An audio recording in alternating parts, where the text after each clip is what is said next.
कि कौन सा मेडिकल स्टैंडर्ड वाला कौन सा मेडिकल स्टैंडर्ड का पोस्ट अप्लाई कर सकता है और कौन सा नहीं कर सकता दोस्तों। और अगर आपका गलत होगा तो इसको जरूर एडिट कर लीजिएगा, नहीं तो आपका अच्छा नंबर आने के बाद भी फाइनल सिलेक्शन में बहुत सारे लोग क्या करते हैं कि पोस्ट प्रीफरेंस गलत डाल देते हैं और उनका क्वालिफिकेशन के अनुसार और मेडिकल के अनुसार पोस्ट प्रीफरेंस नहीं होता है, जिसके चलते उनको उनको क्या है कि पोस्ट में कमी के कारण बाहर कर दिया जाता है। आपका अगर मेडिकल मान लीजिए C1 है तो कौन सा पोस्ट आपको डालना चाहिए, आपका मेडिकल C1 C2 है तो कौन सा पोस्ट डालना चाहिए, A2 है तो कौन सा पोस्ट डालना चाहिए।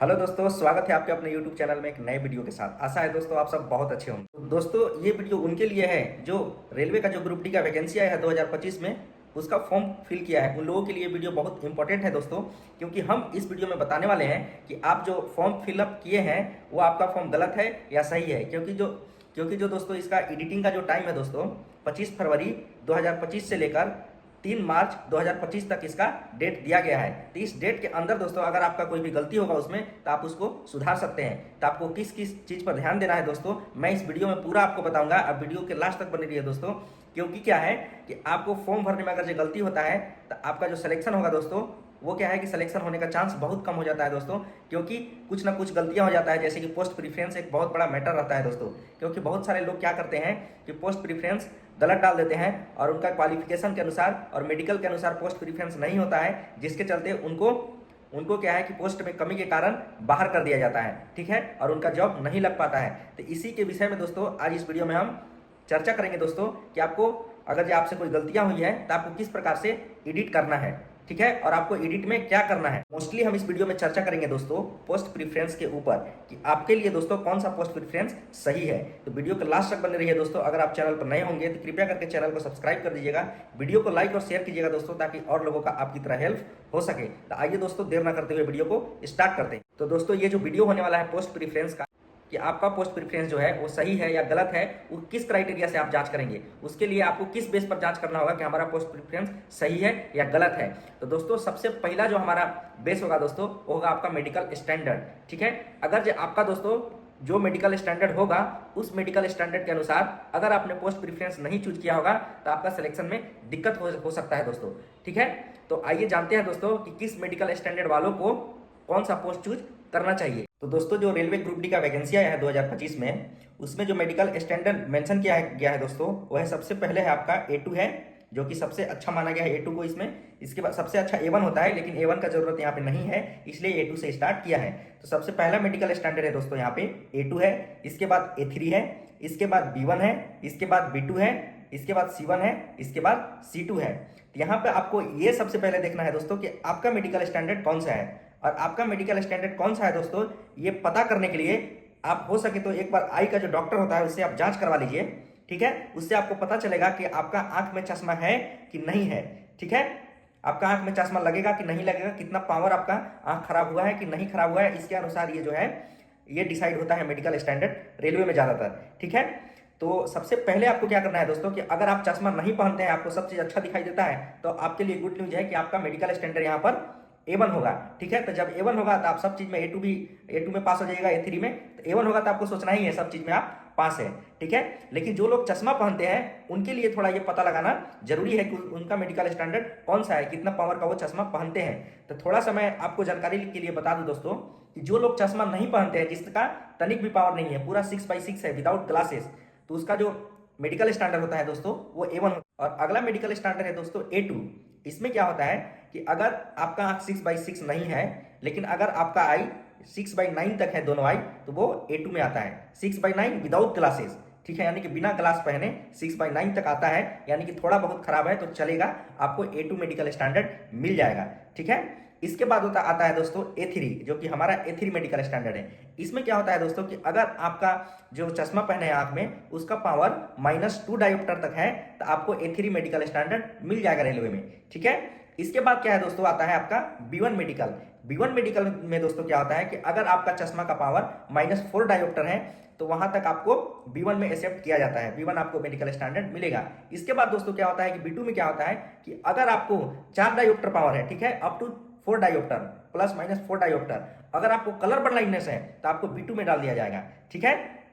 अगर आपका मान लीजिए 4 डायोप्टर है प्लस में कलर ब्लाइंडनेस है और 4 डायोप्टर से ज्यादा है, ठीक है, या 4 डायोप्टर है या 4 डायोप्टर से ज्यादा है और कलर ब्लाइंडनेस है, तो आपको यहाँ पे B2 में डाल दिया जाएगा, ठीक है। और C1 में क्या होता है दोस्तों कि C1 में बहुत ही ज्यादा जब खराब होता है, जैसे कि बहुत ज्यादा कहने का मतलब है कि जैसे 4 डायोप्टर से ऊपर का पावर, 4 डायोप्टर का ऊपर का पावर जो है वो हो जाता है, ठीक है। और कलर ब्लाइंडनेस यानी कि बहुत ज़्यादा खराब हो जाता है, तब उसको C1 और C2 में डाला जाता है। तो यहाँ पर आपको जांचने की जरूरत है दोस्तों कि आपका मेडिकल स्टैंडर्ड कौन सा है, ठीक है। उसी के अनुसार पोस्ट प्रेफरेंस डालना है दोस्तों। अगर जो आप अभी भी इसके ऊपर अवेयर नहीं है तो आप अपना मेडिकल स्टैंडर्ड थोड़ा सा जांच करवाइए और अपने आँख के बारे में पता कीजिए, अपना मेडिकल स्टैंडर्ड के बारे में पता कीजिए। इसके बाद दोस्तों आप फॉर्म को एडिट कर सकते हैं, जो कि डेट है आपका 25 फरवरी से लेके 3 मार्च 2025 तक एडिट करने का डेट है। आप फॉर्म को एडिट कर सकते हैं, ठीक है।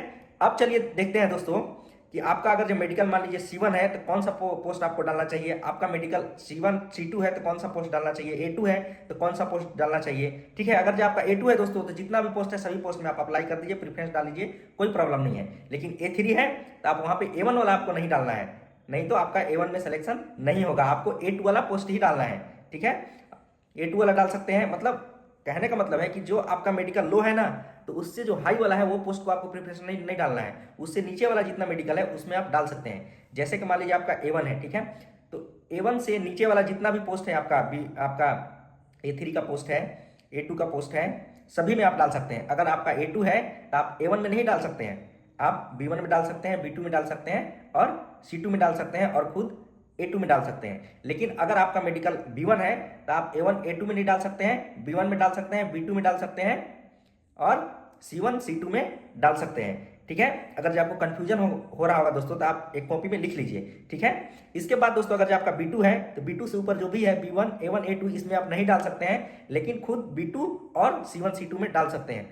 अगर आपका C1 है तो B2 और A2 और A1 में नहीं डाल सकते हैं, आप केवल C1 और C2 में डाल सकते हैं। यानी कहने का मतलब है दोस्तों जिसका C2 मेडिकल है वो ऊपर का जितना भी मेडिकल स्टैंडर्ड है दोस्तों उसमें किसी में फॉर्म अप्लाई करेगा तो उसका नहीं होने का चांस है दोस्तों बिल्कुल भी। आपका C2 है मेडिकल तो आपको C2 में ही अप्लाई करना है और आपको थोड़ा सा ज्यादा नंबर लाना पड़ेगा तब जाके सिलेक्शन होगा दोस्तों, ठीक है।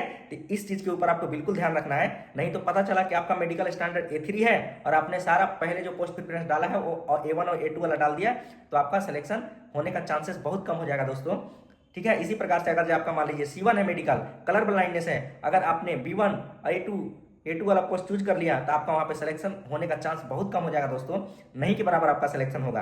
तो इसके ऊपर आपको बहुत ध्यान देना है दोस्तों। अगर आप लोगों ने गलती किया है तो इस चीज को जरूर सुधारें, ठीक है, क्योंकि ये बहुत इंपॉर्टेंट वीडियो है। ये ऐसा वीडियो आपको यूट्यूब पर नहीं कोई बताया होगा अभी तक, हमारा ये खुद का एक्सपीरियंस है दोस्तों, इसलिए आपको इसके बारे में थोड़ा सा सोचना है। तो दोस्तों आपको फाइनली करना क्या है, तो सबसे पहले ये करना है कि आप अपने खुद को पहचानिए कि आपका मेडिकल स्टैंडर्ड क्या है, आपका आंख कितना खराब है, आपका लेंस का पावर कितना है, कौन सा मेडिकल स्टैंडर्ड है आपका। और जो है मैं यहाँ पे लगा देता हूँ नोटिफिकेशन का स्क्रीनशॉट, इसमें देखिए कि अगर आपका A3 मेडिकल है तो कौन कौन सा पोस्ट प्रेफरेंस आपको डालना है, ठीक है। अगर आपका A2 है तो कौन कौन सा पोस्ट प्रेफरेंस डालना है, ठीक है। और आपका C1 है तो कौन कौन सा पोस्ट प्रेफरेंस डालना है, C2 है तो कौन कौन सा पोस्ट प्रेफरेंस डालना है, ठीक है। तो वीडियो आप पूरा देख लिए होंगे दोस्तों, आपको समझ में आ गया। तो हम क्या करते हैं दोस्तों कि एक हम लिख के यहाँ पे स्क्रीनशॉट लगा देते हैं, इसमें आप देख लीजिए कि कौन सा मेडिकल स्टैंडर्ड वाला कौन सा मेडिकल स्टैंडर्ड का पोस्ट अप्लाई कर सकता है और कौन सा नहीं कर सकता है। आप इस चीज को समझ लीजिएगा दोस्तों, और अगर आपका गलत होगा तो इसको जरूर एडिट कर लीजिएगा, नहीं तो आपका अच्छा नंबर आने के बाद भी फाइनल सिलेक्शन में बहुत दिक्कत होगा दोस्तों, क्योंकि पता चलेगा DV हो गया, मेडिकल हो गया, फिर आपका मेडिकल वाला पोस्ट ही नहीं बचा है और आपको निकाल दिया जाएगा। ऐसा समस्या बहुत होता है दोस्तों, ठीक है। तो आपको वीडियो बहुत अच्छा लगा होगा दोस्तों, आप वीडियो को लाइक और शेयर जरूर कीजिए, ठीक है, और चैनल को सब्सक्राइब जरूर कीजिएगा दोस्तों अगर आप नए होंगे तो, ठीक है। और भी कोई डाउट है तो आप कमेंट बॉक्स में कमेंट कीजिए दोस्तों। इसी प्रकार से वीडियो हम लाते रहते हैं, कभी कभी आप लोगों के लिए कमेंट का भी रिप्लाई देते हैं हम, ठीक है। थोड़ा टाइम कम मिलता है दोस्तों ड्यूटी के बाद, इसलिए थोड़ा लेट होता है रिप्लाई देने में और वीडियो भी थोड़ी लेट आती है, लेकिन इसी प्रकार से वीडियो आती रहेगी दोस्तों। आप हमारे चैनल पर जरूर बने रहिए, ठीक है दोस्तों। मिलेंगे नेक्स्ट वीडियो में, तब तक के लिए जय हिंद। लेकिन आप एडिट करना फॉर्म नहीं भूलिएगा, अगर आपको ये वीडियो समझ में आया होगा तो जरूर। मिलेंगे नेक्स्ट वीडियो में, तब तक के लिए जय।